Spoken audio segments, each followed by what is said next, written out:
Oke, Assalamualaikum warahmatullahi wabarakatuh. Selamat siang semuanya, kembali lagi bersama kami. Sebelumnya kami sudah pernah menyajikan presentasi juga, sudah pernah menyajikan di kelompok masing-masing, dan alhamdulillah kami mendapatkan rezeki untuk bisa berkumpul dari masing-masing kelompok ke satu kelompok lain, yaitu kelompok 10. Ya, saya Ainun Raisa bersama Alfi Anwar Pulungan dan juga teman saya Vindi. Kami akan menjelaskan mengenai beberapa poin penting dalam prosedur penelitian kualitatif. Untuk lebih jelasnya, kita simak video berikut ini. Nah, secara garis besar, pembahasan ini mencakup hal-hal pokok. Yang pertama, daftar pertanyaan untuk merancang prosedur kualitatif. Yang kedua, karakteristik penelitian kualitatif. Yang ketiga, prosedur pengumpulan data. Yang keempat, prosedur perekaman data. Yang kelima, analisis dan interpretasi data. Dan yang keenam, reliabilitas dan validasi data. Yang pertama, daftar pertanyaan untuk merancang prosedur kualitatif. Nah, sebelum merancang prosedur penelitian kualitatif, peneliti harus membuat checklist berupa pertanyaan-pertanyaan. Pertanyaan-pertanyaan di bawah ini diungkapkan oleh Creswell dalam bukunya tahun 2014 halaman 260. Beliau memaparkan checklist pertanyaan-pertanyaan untuk merancang prosedur kualitatif. Di antaranya adalah sebagai berikut. Peneliti kualitatif baru dapat merancang prosedur penelitian kualitatif yang ingin dilaksanakannya jika pertanyaan-pertanyaan tersebut sudah terjawab atau terpenuhi. Selanjutnya kita membahas tentang karakteristik penelitian kualitatif. Menurut Creswell, penelitian kualitatif memiliki 9 karakteristik. Yang pertama, lingkungan alamiah. Lingkungan alamiah yang dimaksud dalam penelitian kualitatif ini adalah lokasi partisipan mengalami isu atau masalah yang akan diteliti. Peneliti tidak membawa partisipan ke dalam situasi yang sudah diatur sebelumnya. Informasi yang dikumpulkan peneliti dari partisipan terjadi secara langsung. Kemudian, yang kedua, peneliti sebagai instrumen kunci. Peneliti mengumpulkan sendiri data melalui dokumentasi, observasi perilaku, atau wawancara dengan para partisipan. Para peneliti tersebut bisa saja menggunakan instrumen untuk mengumpulkan data, tetapi diri mereka lah yang sebenarnya menjadi satu-satunya instrumen dalam pengumpulan informasi. Yang ketiga, sumber yang beragam. Peneliti kualitatif biasanya menggunakan sumber yang beragam dalam mengumpulkan data seperti wawancara, observasi, dan dokumentasi. Melalui sumber yang beragam tersebut, peneliti kemudian mereview semua data tersebut, memberinya makna, dan mengolahnya ke dalam kategori-kategori yang melintasi semua sumber data. Yang keempat, analisis data induktif. Peneliti membangun pola penelitian dari bawah ke atas dengan mengolah data ke dalam unit-unit informasi yang lebih abstrak. Proses induktif ini mengilustrasikan usaha peneliti dalam mengolah secara berulang-ulang tema dan database penelitian hingga peneliti berhasil membangun serangkaian tema yang utuh. Kemudian yang kelima, fokus pada makna dari partisipan. Saat pengumpulan data, peneliti harus fokus pada usaha mempelajari makna yang disampaikan partisipan tentang isu yang sedang diteliti. Peneliti tidak boleh terpengaruh oleh makna yang disampaikan peneliti atau penulis lain dalam literatur tertentu. Yang keenam, rancangan yang berkembang. Semua tahap dalam penelitian kualitatif bisa saja berubah setelah peneliti masuk ke lapangan dan mulai mengumpulkan data. Perubahan ini bisa mengacu kepada individu yang diteliti, strategi pengumpulan data, lokasi penelitian, ataupun pertanyaan-pertanyaan. Hal tersebut terjadi karena gagasan utama dalam penelitian kualitatif ini adalah mengkaji masalah dari para partisipan dan melakukan penelitian untuk memperoleh informasi mengenai masalah tersebut. Penggunaan perspektif teoritis. Peneliti kualitatif sering menggunakan perspektif tertentu dalam penelitian mereka, seperti konsep kebudayaan, etnografi, perbedaan gender, dan terkadang peneliti juga mengawali penelitian dengan mengidentifikasi konteks sosial, politis, atau historis dari masalah yang ditelitinya. Selanjutnya, bersifat penafsiran.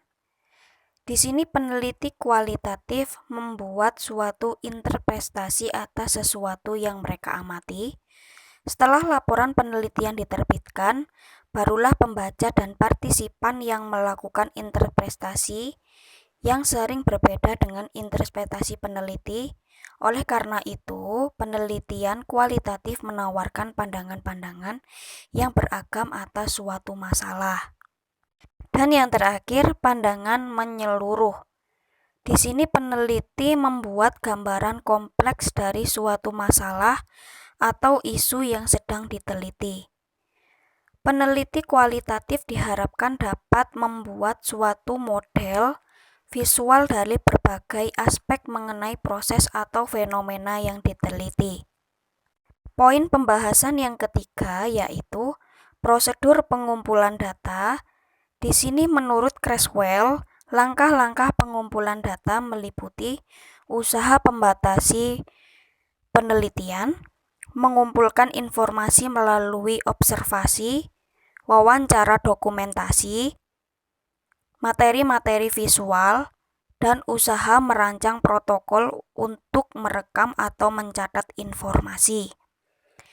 Dalam penjabaran langkah-langkah tersebut yang harus dilakukan oleh peneliti adalah peneliti mengidentifikasi lokasi atau individu yang direncanakan dalam proposal penelitian untuk membantu peneliti memahami masalah yang akan diteliti.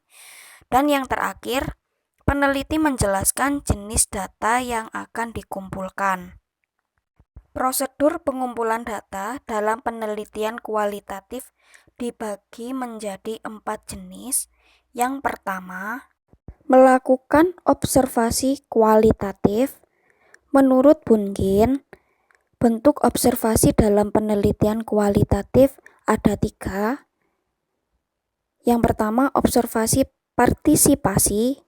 Di sini, observasi partisipan adalah pengumpulan data melalui observasi terhadap objek pengamatan dengan langsung hidup bersama, merasakan serta berada dalam aktivitas kehidupan objek pengamatan. Kemudian, observasi tidak terukur adalah pengumpulan data tanpa menggunakan guide observasi.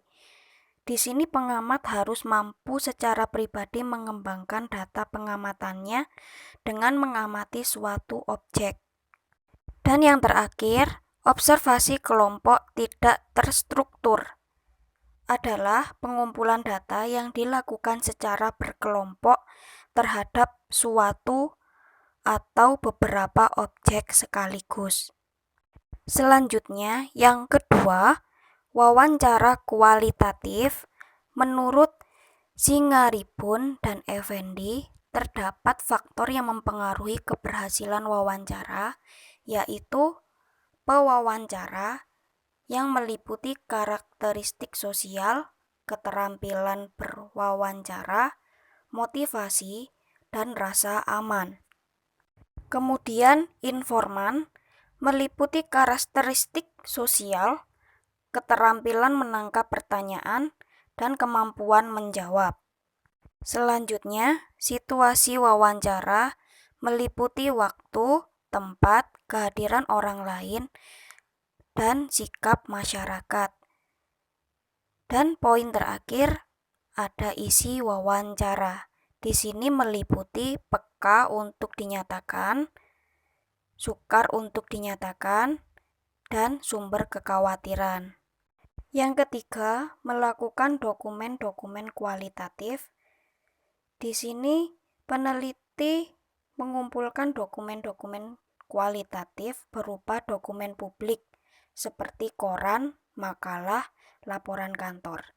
Kemudian dokumen privat seperti buku harian, surat email, dan di sini menurut Bugin menambahkan bahan dokumenter yang dibagi menjadi beberapa, yaitu autobiografi, surat pribadi, clipping, dokumen pemerintah maupun swasta, cerita roman dan cerita rakyat, data di server dan flash disk, dan data tersimpan di website. Bismillahirrahmanirrahim. Baik, selanjutnya adalah prosedur pengumpulan data. Yang keempat yaitu materi audio dan visual, di mana bahan audio dan visual ini merupakan bahan informasi sekunder dalam penelitian kualitatif. Data audio dan visual ini bisa berupa foto, objek seni, video tape, ataupun segala jenis suara atau bunyi. Nah, bahan visual ini bermanfaat untuk mengungkapkan suatu keterkaitan antara objek penelitian dengan peristiwa yang terjadi pada masa lalu ataupun masa sekarang. Nah, selanjutnya adalah prosedur perekaman data. Prosedur perekaman data ini terbagi menjadi 4 protokol ataupun langkah-langkah. Yang pertama adalah menggunakan protokol untuk merekam data observasional, di mana peneliti pada penelitian kualitatif seringkali terlibat dalam banyak observasi. Nah, peneliti biasanya menggunakan protokol observasional untuk merekam data, di mana protokol ini bisa berupa satu lembar kertas dengan garis pemisah di tengah untuk membedakan catatan-catatan deskriptif, ataupun membedakan dengan catatan-catatan refleksif. Nah, catatan-catatan deskriptif ini seperti deskripsi mengenai partisipan, rekonstruksi dialog, deskripsi mengenai setting fisik, catatan peristiwa ataupun aktivitas tertentu. Sedangkan catatan-catatan refleksif ini seperti pengetahuan pribadi peneliti, seperti spekulasi, perasaan, masalah, gagasan, dugaan, ataupun prasangka. Nah, protokol kedua yaitu menggunakan protokol wawancara. Ketika peneliti melakukan wawancara, maka seorang peneliti membutuhkan protokol wawancara, yakni dengan mengajukan pertanyaan dan merekam jawaban-jawaban selama wawancara kualitatif. Protokol ini bisa mencakup beberapa komponen wawancara, seperti yang pertama adalah judul yang memuat tanggal ataupun waktu, lokasi pewawancara ataupun yang diwawancarai ataupun partisipan. Yang kedua mungkin instruksi-instruksi yang harus diikuti oleh partisipan agar prosedur wawancara dapat berjalan dengan lancar.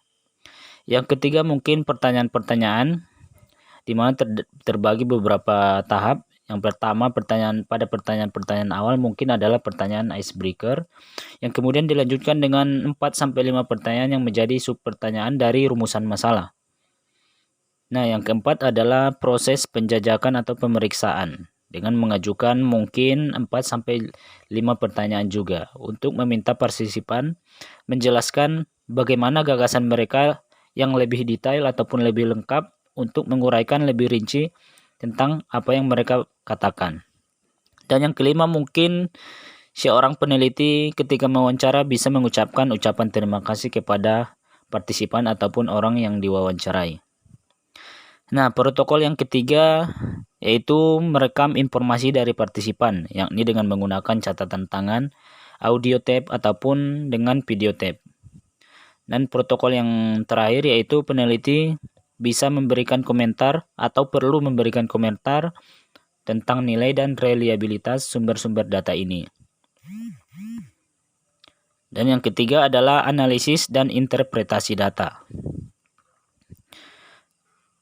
Nah, pada analisis dan interpretasi data ini terdapat sejumlah proses umum yang bisa dijelaskan oleh peneliti dalam proposal yang dibuat untuk menggambarkan keseluruhan aktivitas analisis data. Adapun proses umum tersebut sebagai berikut. Yang pertama adalah analisis data merupakan proses berkelanjutan yang membutuhkan refleksi secara terus-menerus terhadap data, yakni dengan mengajukan pertanyaan-pertanyaan yang analitis dan menulis catatan-catatan singkat sepanjang penelitian. Yang kedua adalah analisis data yang melibatkan pengumpulan data yang terbuka dan didasarkan pada pertanyaan-pertanyaan umum dan analisis informasi dari para partisipan yang diwawancarai ataupun yang diteliti. Yang ketiga adalah analisis data kualitatif yang dilaporkan dalam artikel-artikel jurnal ataupun dari buku-buku ilmiah bisa menjadi model analisis yang umum digunakan. Meskipun yang keempat adalah menggunakan prosedur umum dan langkah-langkah khusus. Meskipun perbedaan analitis ini sangat bergantung pada jenis strategi yang digunakan, penelitian kualitatif pada umumnya menggunakan prosedur yang umum dan langkah-langkah khusus dalam menganalisis datanya. Dan selanjutnya adalah reliabilitas dan validitas. Nah, reliabilitas ini dan validitas tidak sama ataupun memiliki konotasi yang berbeda dengan penelitian kuantitatif, di mana validitas dalam penelitian kualitatif merupakan pemeriksaan terhadap akurasi hasil penelitian dengan menerapkan prosedur-prosedur tertentu. Sementara reliabilitas dalam penelitian kualitatif mengindikasikan bahwa pendekatan yang digunakan seorang peneliti konsisten jika diterapkan oleh peneliti atau yang diterapkan oleh peneliti lain pada proyek ataupun penelitian yang berbeda seperti itu. Nah, adapun sejumlah prosedur reliabilitas, yaitu yang pertama adalah mengecek hasil transkripsi untuk memastikan tidak adanya kesalahan yang dibuat selama proses transkripsi. Yang kedua adalah memastikan tidak ada definisi dan makna yang mengambang mengenai kode-kode selama proses coding. Hal ini dapat dilakukan dengan terus membandingkan data dengan kode-kode dan definisi-definisinya. Dan yang ketiga, mungkin untuk penelitian yang berbentuk tim, dapat mendiskusikan kode-kode tersebut bersama teman satu tim dalam pertemuan rutin ataupun sharing analisis. Yang keempat adalah melakukan cross-check dan membandingkan kode-kode yang dibuat oleh peneliti lain dengan kode yang telah dibuat sendiri. Nah, selanjutnya adalah prosedur validitas. Validitas ini merupakan kekuatan lain dalam penelitian kualitatif selain reliabilitas. Validitas ini didasarkan pada kepastian apakah hasil penelitian sudah akurat dari sudut pandang peneliti, partisipan, atau pembaca secara umum. Adapun strategi validitas yang pertama adalah mentriangulasi sumber-sumber data yang berbeda.